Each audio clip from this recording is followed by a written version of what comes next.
started out with the Wonders program. Yeah. And we read in our book all about weather and extreme weather. And then we watched a lot of videos on Nat Geo Kids, right? Yeah. And we got really into looking at extreme weather, and we started talking about some things that could happen. So I did a multi-flow map, and we did some, do you remember when I was talking to you about the bicycle? Yeah. And how we did a multi-flow. Remember that? Where it has like the person wasn't paying attention to the road, and therefore the car could hit them. So we wanted to develop some safety equipment. So we talked about, I didn't want to do anything that was strictly weather because I wanted them to have their own experience. And so we did some multi-flow work, and we did some different scenarios, and so they understood like what kind of equipment would keep people from being injured. And then you guys, we had other trade books, you know, on weather and different, and they all were, I have a big library, and they were allowed to choose their research tools.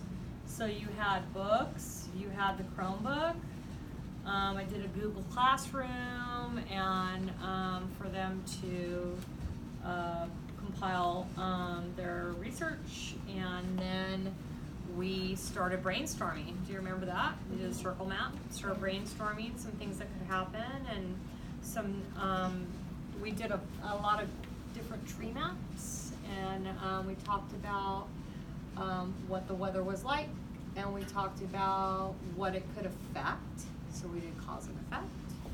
And then they did they took some of the things off their circle map, and they did a flea map, and they drafted the paragraph.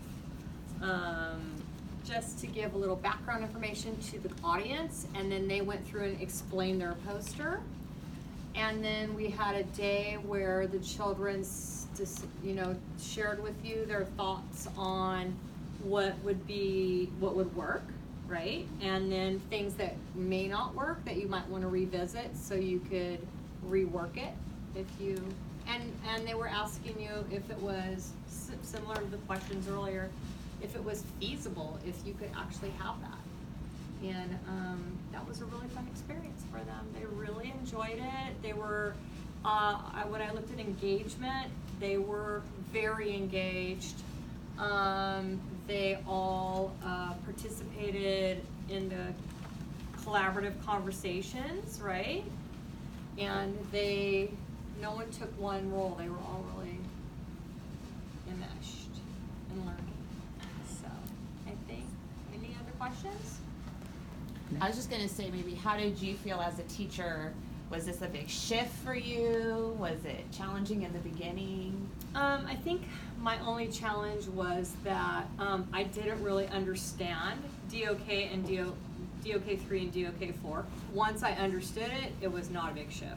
It was adding in a couple of questioning techniques to get to DOK3, and then just the projects. And this is really easy for us to do, because as an educator, you automatically think, wouldn't it be cool if? And this is the wouldn't it be cool if, you know, that we took this time to go deeper.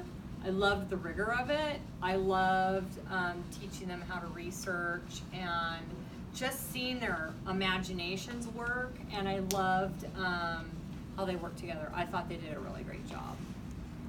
And how was it with including all the different modalities? Because you have artwork, writing, research. That's key, because it gets them more engaged when you have all those modalities, you know. And we have, like, the one thing that we always struggle with is to try to include that one person who wants to keep to themselves in the group, and that's all was worked out in this, is they were so excited. In fact, was Jason in your group? No. Jason Riley? We had a couple that were absent, and it was just like really hard to bring them in later, because they had their whole thing. Oh, I should have probably just given them their own group. But yeah, it was a really great fun, deep learning time. So how do you guys feel about sharing your project with even more people? What do you think? Good for me. You want to share your project with even more people? Yeah. Yeah. Yeah, would you like to share your project? with the President of the United States, Andre? Yes. Okay. Can you send it to the president? Well, we'll try to